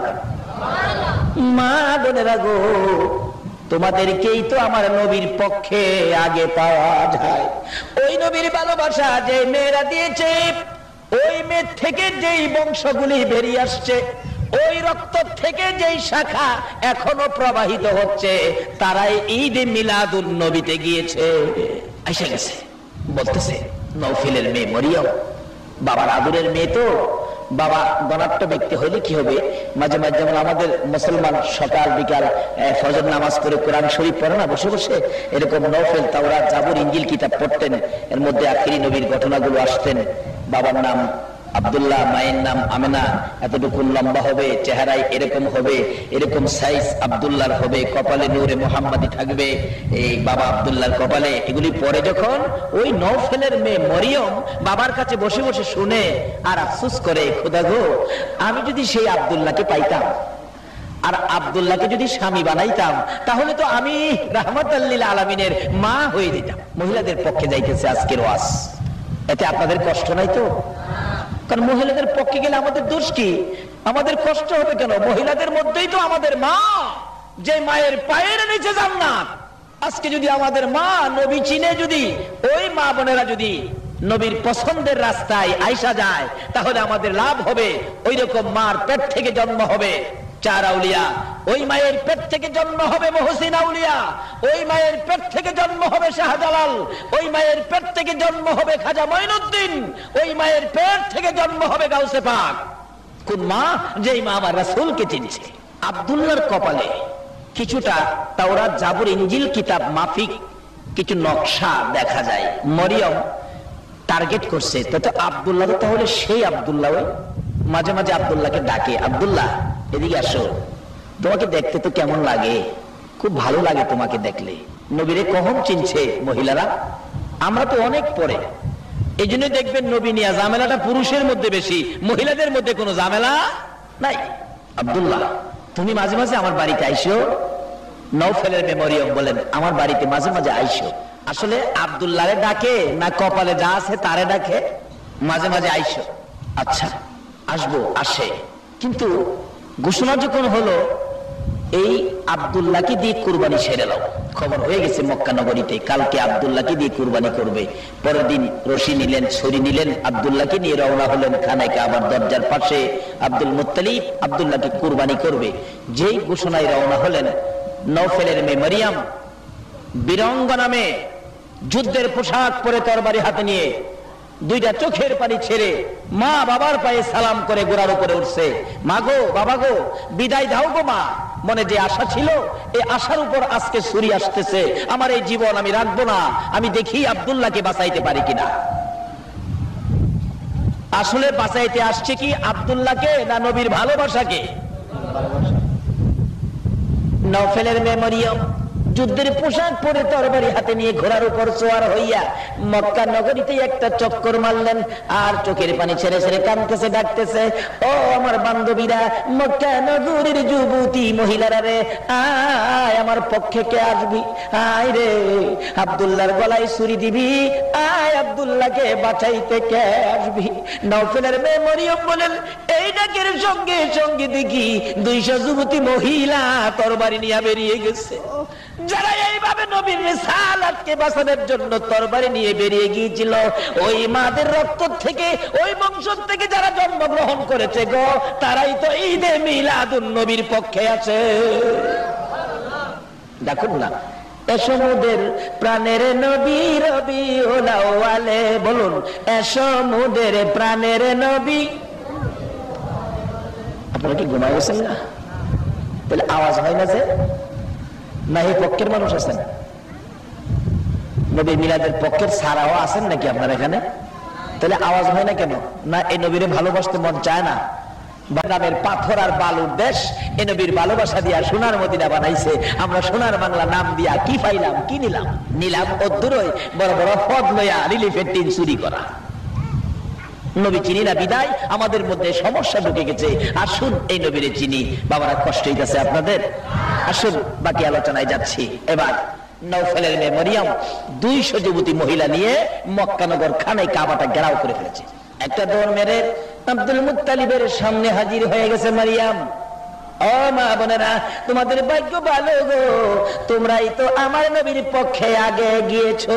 তরবারিটা লইয়া রাখতেছে, আব্দুল মুত্তালিব আমারে চিনো, আমি নওফেলের মেয়ে মরিয়ম, তরবারি উড়াইলাম তোমার গর্দানের উপর। আব্দুল্লাহকে যদি কুরবানি করা হয়, এই মক্কা নগর রক্তের বন্যা বসায়া দিব। তখন মহিলারাও যুদ্ধে যাইতে পারতো, সে আইন ছিল। আব্দুল মুত্তালিব আমি নওফেলের মেয়ে মরিয়ম, তরবারি উড়াইলাম। যদি আব্দুল্লাহকে কতল করতে চাও, আমি তোমার গর্দানের উপর তরবারি চালাবো।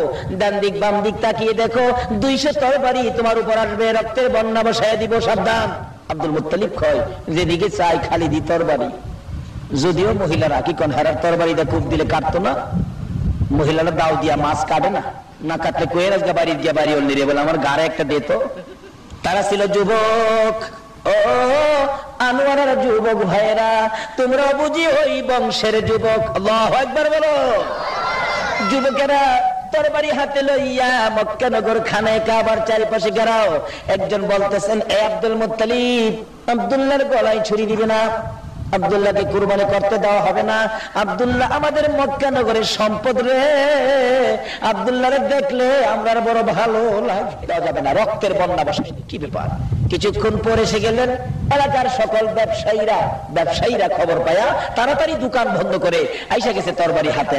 আব্দুল মুত্তালিব, আব্দুল্লাহকে ধ্বংস করতে দেওয়া হবে না, আব্দুল্লাহকে কুরবানি করতে দেওয়া হবে না। আব্দুল্লাহর কুরবানি হলে রে আব্দুল মুত্তালিব, আমাদের সকল ব্যবসাগুলি কুরবানি হয়ে যাবে। বলো কি? হ্যাঁ। আব্দুল্লাহকে দেখে আব্দুল্লাহর কপালের দিকে তাকাইয়া, আমরা যে ব্যবসায় যাই, কোনো ব্যবসায় আমাদের লস হয় না, কোনো ব্যবসায় আমাদের ক্ষতি হয় না রে। তাই আব্দুল্লাহ আমাদের সম্পদ, আব্দুল্লাহ আমাদের ভালোবাসার পার্সন। আব্দুল্লাহ কি কুরবানি করলে আমরা কেউ বসে থাকবো না, কাজী আব্দুল্লাহর কুরবানি হতে দেব না। আগে আসলো কারা? বলুন, আগে আসলো কারা? এই জন্য ঈদে মিলাদুন নবী নিয়ে মহিলাদের মধ্যে কোনো দ্বন্দ্ব নাই, তারা আগের থেকেই মিলাদুন নবীর পক্ষে। আব্দুল মুত্তালিব কই, কি করি রে, পাইলাম না। এবার কুরবানি করতে পারলো না, আবার পরামর্শ চাইলেন। অবশেষে তাওরাত, জাবুর, ইনজিল কিতাবের আলেমরা বলেন, তাহলে এর কাজ করেন, একেবারে যখন সুবিধা হয় না, একটা লটারি টানেন, একদিকে আব্দুল্লাহর নাম দেন, আরেকদিকে উডের নাম দেন। দিতে দিতে 99 বার লটারি দিল, খালি আব্দুল্লাহর নাম আসে, উডের নাম আসে না।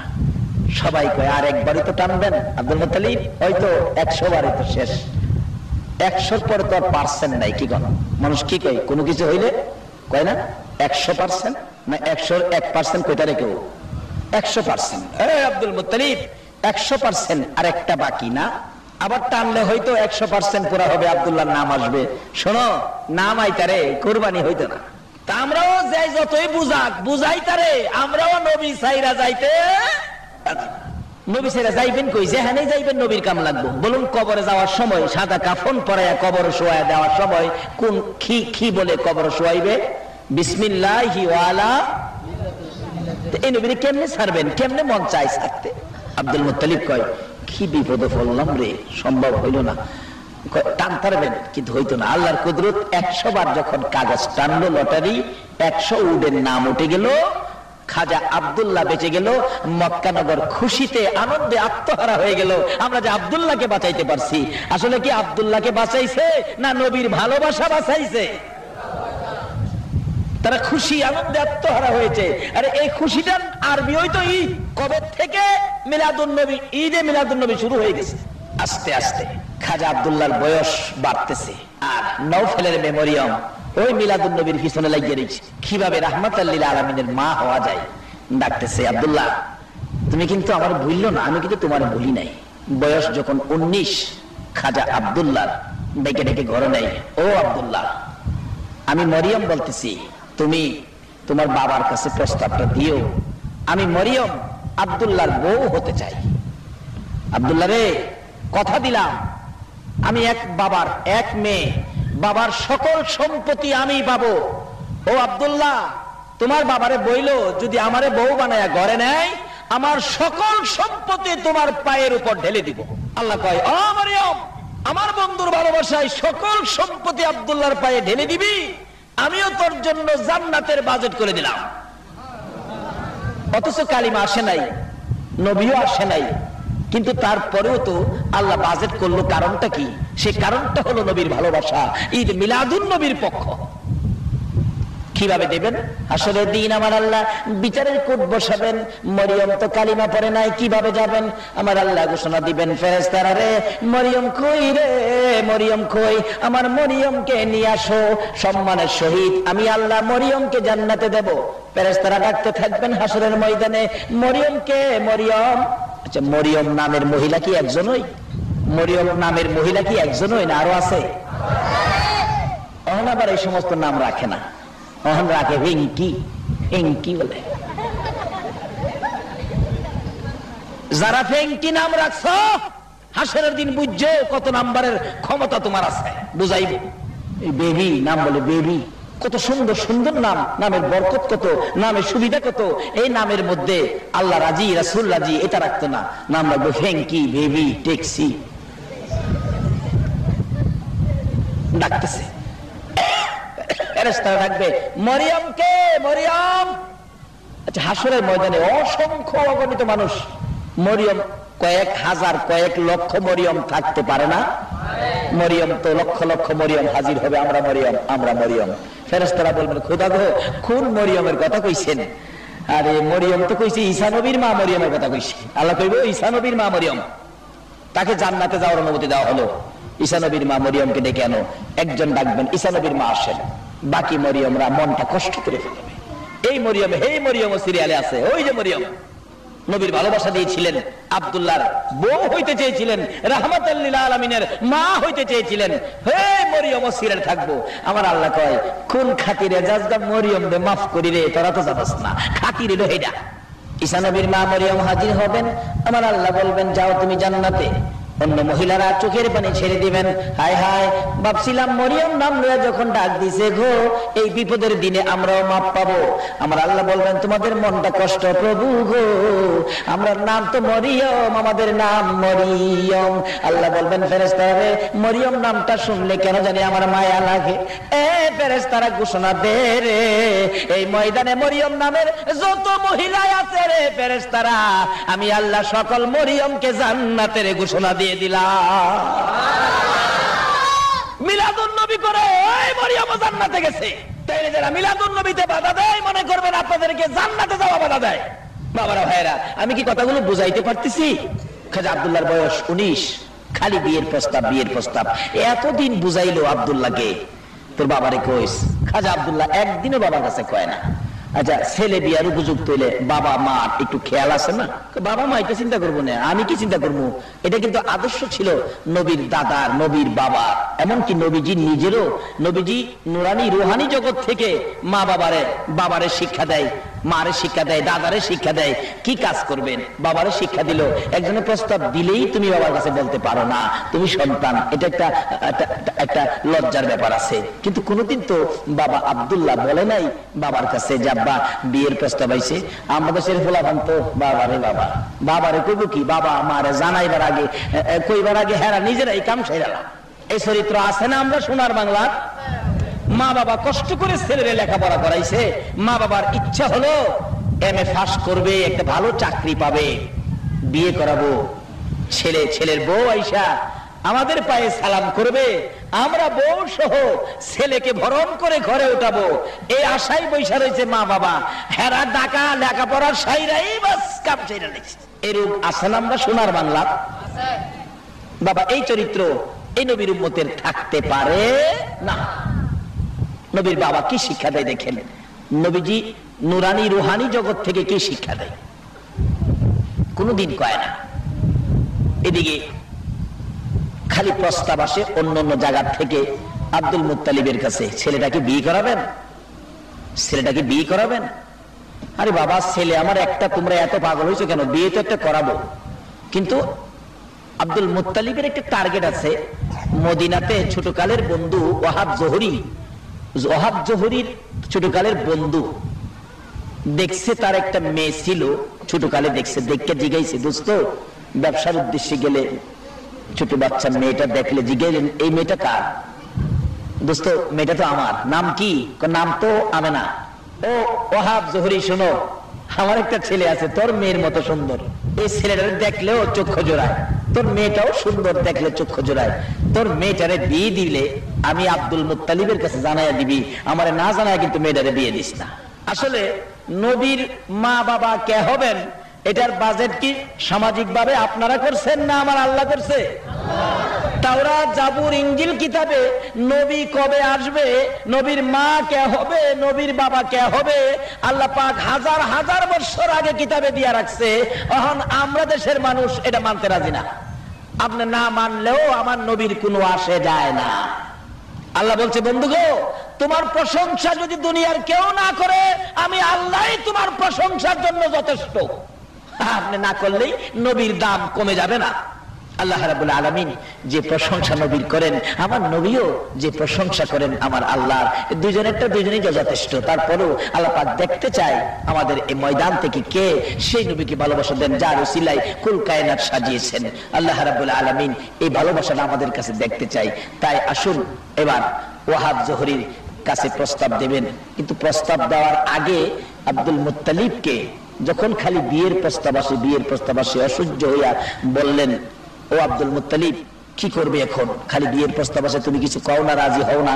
তখন খাজা আব্দুল্লাহকে ডাইকে আইনা বললেন, বাবা আব্দুল্লাহ, আমি আব্দুল মুত্তালিব আর শান্তি পাইতেছি না, খালি তোমার বিয়ার প্রস্তাব লয়ে তুমি একটা কাজ করো, তোমার চাচার বাড়ি মদিনায় যাও, ওয়াহাব জোহরীর এখানে কয়দিন থাইকাও। তো ওয়াহাব জোহরীর বাড়িতে যাওয়ার পরেও একই ঘটনা, খালি মানুষ এক হয়, এটা কে কি হয় আপনার, আমার ভাতিজা বিয়া করাইবেন, কি মুশকিলে পড়লাম রে।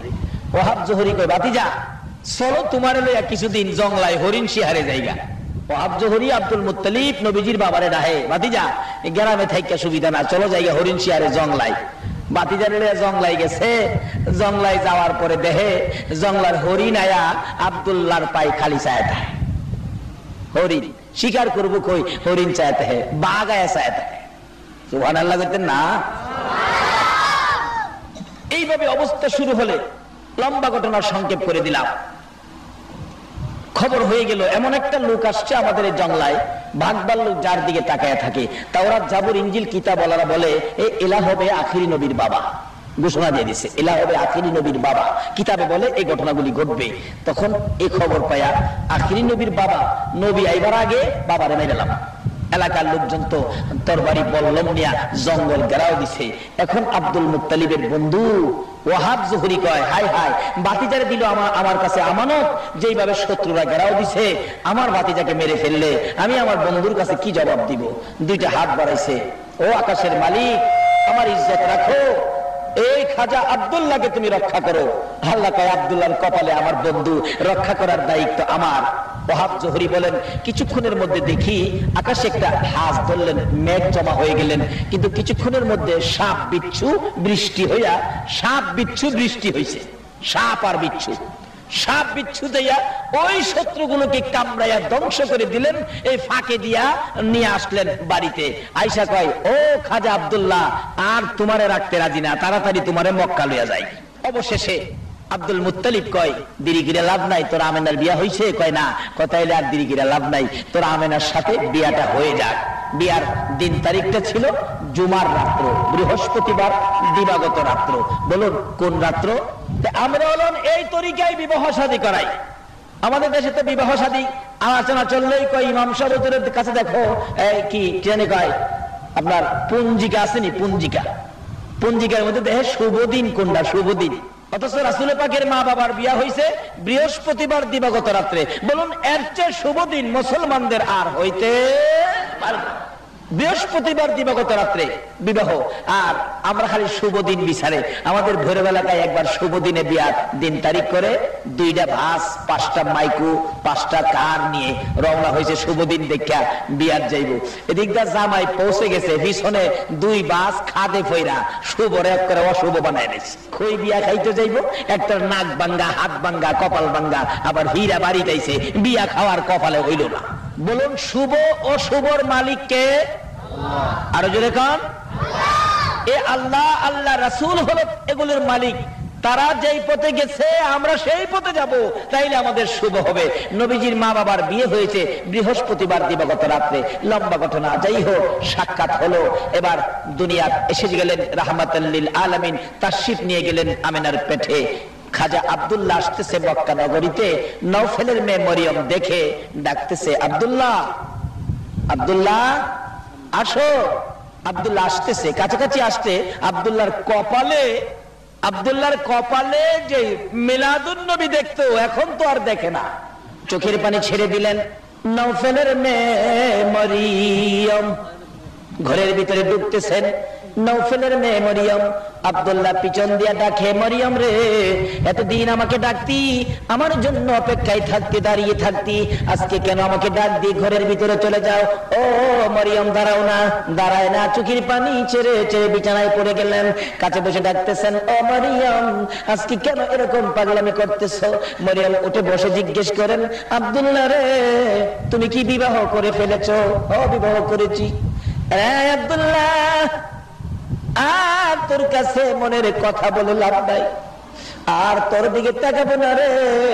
যে জিনিসের জন্য তোকে ভালোবাসতাম, যে জিনিসের জন্য তোর দিকে তাকিয়ে থাকতাম, আজকে সেই জিনিসটা তোর কপালের মধ্যে দেখা যায় না। রে আব্দুল্লাহ, কোথায় বিয়ে করেছো? বিয়ে করেছে মদিনায়। মেয়েটার নাম কি? মেয়েটার নাম আমেনা। মরিয়ম কান্দে, আমেনা গো, তোমার জীবন ধন্য হয়ে গেছে রে আমেনা। আমেনা, ইচ্ছে ছিল আব্দুল্লাহর বউ হবরে, আব্দুল্লাহর বিবি হবরে, মনে বড় আশা ছিল আব্দুল্লাহর বউ হইয়া রাহমাতাল লিল আলামিনের মা হব। আব্দুল্লাহ রে, রাহমাতাল লিল আলামিনের মা হতে পারলাম না, আমেনার ভাগ্য খুলে গেল রে আব্দুল্লাহ। যারে রাহমাতাল লিল আলামিনের মা যখন হতে পারলাম না, কসম খাইলাম রে, জীবনে আর কোনোদিন বিবাহ বসবো না। আমার আল্লাহ কয়, ও মরিয়ম, বিবাহ না বসলেও আমি তোর জন্য একটা ফাইসালা আমি করেছি।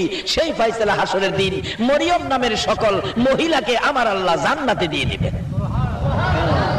মিলাদুন নবীর পক্ষে আসুন। বলতেছিলাম, নবী দুনিয়ার জমিনে এসে গেলেন। এইভাবে যা দেখতেছি, সবাই মহিলারা এই নবীকে চিনেছে। মহিলারা এই নবীর পক্ষে, মহিলারা নবীকে চিনে ফেলেছে, মহিলারা নবীকে বরণ করেছে। আসছেন দুনিয়াতে, প্রথম নাম্বারে চিনেছে মা আমেনা, নবীজিকে কোলে নিয়েছেন। রাহমাতাল লিল আলামিন মিলাদুন নবী বরণ করে নিয়েছে। দ্বিতীয় নাম্বারে যিনি এই নবীকে বরণ করে নিয়েছেন, ইনি হলেন মা হালিমাতুস সাদিয়া। জোরে জোরে কান সুবহানাল্লাহ। হালিমা বলেন, আমি যখন সন্তানের তালাশে বাচ্চার তালাশে মক্কা নগরীতে ঘুরে ঘুরে ডাকতাম, কে আছো? সন্তান কার ঘরে আছে? যার ঘরে যাই, কেউ আমাকে সন্তান দেয় না, খালি বলেন 2 দিন পরে আইসো। আর যারা দিত, তারা আমার অবস্থা দেখে আমারে দেয় না। আমি গরিব ছিলাম, কাপড় ভালো ছিল না, ছোয়ারি ভালো ছিল না, দুর্বল ছোয়ারি ছিল, আমি গরিব বলে আমারে কেউ সন্তান দেয় না। যাইতে যাইতে আমেনার ঘরের দরজার সামনে ডাক দিলাম, কে আছো বাড়িতে? সন্তান আদি আছে কিনা? আমেনা বলেন, আছে, সন্তান নিয়ে যাও। তার বাবারে পাঠাও, কথা বলি, কি দিবেন, কতদিন রাখবো? আমেনা চোখের পানি ছেড়ে দেন, কে গো তুমি? আমি হালিমা, আমি হালিমা। হালিমা রে, আমার সন্তানের বাবা নাই রে, আমার সন্তান এতিম। মা আমেনা বলেন, আমি যখন বলতাম আমার সন্তান এতিম এতিম, আমি দেখেছি আমার শিশু মুহাম্মদ আমার মুখের দিকে তাকাইয়া 2টা চোখের পানি ছেড়ে দেয়। আব্দুল মুত্তালিব এত আদর করতেন আমার নবীকে। আজকে বৃষ্টির জন্য দোয়া চাই, কত জায়গায় দোয়া, গত রাত্রে মাহফিলে দোয়া চাইছেন বৃষ্টির জন্য। আজকে এই নবীর মিলাদ যদি মাইনা নিতা গো, বৃষ্টির দোয়া লাগতো না, দোয়া ছাড়াই নবীর বরকতে বৃষ্টি পাইতা। নবীর আগমনের পর মক্কাবাসী সেই আব্দুল মুত্তালিবকে আবার ধরেছিলেন, বৃষ্টি হয় না। আব্দুল মুত্তালিব বলেন, মক্কার মানুষেরা রে, চিন্তা করিস না, বৃষ্টি পাওয়ার জন্য আমার একজন নাতি আছে, এই নাতির বিনিময়ে আমরা বৃষ্টি আনতে পারবো, তোমরা দাঁড়াও। আব্দুল মুত্তালিব নবীজিকে কোলে নিয়ে মা আমেনার কুল থেকে কোলে লইয়া ডাকতেছে, রে আকাশের মালিক দেখ আমার কত সুন্দর নাতি হয়েছে রে, এখানে কাবার মালিক আকাশের মালিক দেখ কত সুন্দর নাতি, তোর যদি আমার নাতির দিকে মায়া হয় রে, আমার নাতি দেখে তোর যদি দয়া হয় রে, আমার নাতির উসিলাই রহমতের বৃষ্টি দিয়ে দে। আব্দুল মুত্তালিব বলেন, এই নাতিকে দেখাইয়া ডাক দিতে দেরি হলো, আকাশের বৃষ্টি হইতে দেরি হলো না।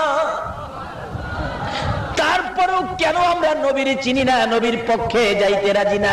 শান্তি যদি পেতে চাও গো, এই শান্তির বাহক নবীর পক্ষে রওনা হইয়া যাও। হালিমা বললেন, আমি ডাক দিলাম তার বাবারে পাঠাও, বাবা নাই, এতিম। ও এতিম আমেনা, বুঝছি এতক্ষণ তোমার সন্তান রয়ে গেছে, কেউ নেয় না। ও তোমার সন্তান এতিম, আমেনা গো বেরিয়ে আয়, তোর কপাল আর আমার কপাল বুঝি এক কপাল, তোর সন্তান এতিম, কেউ নেয় না, আর আমি গরিব দেখে আমারও কেউ দেয় না। সব মহিলাদের মধ্যে চলছে এ নবীর মিলাদ, মহিলাদের মধ্যে, এই জন্য মিলাদুন নবী নিয়ে মহিলাদের মধ্যে কোনো দ্বন্দ্ব নাই। দেখি তোর এতিম সন্তানটা কেমন, আমি একটু দেখি। মা আমিনা বলেন, ডাক দিলাম আসো, ঘরের মধ্যে আসো। হালিমা বলেন, আমি ঘরের দিকে যাচ্ছি, যাইতে যাইতে দরজাটার কিনারে গেলাম, ঘরের মধ্যে তাকাইয়া দেখি এটা কেমন এতিম রে, এটা দিয়ে আকাশের পূর্ণিমার চাঁদ।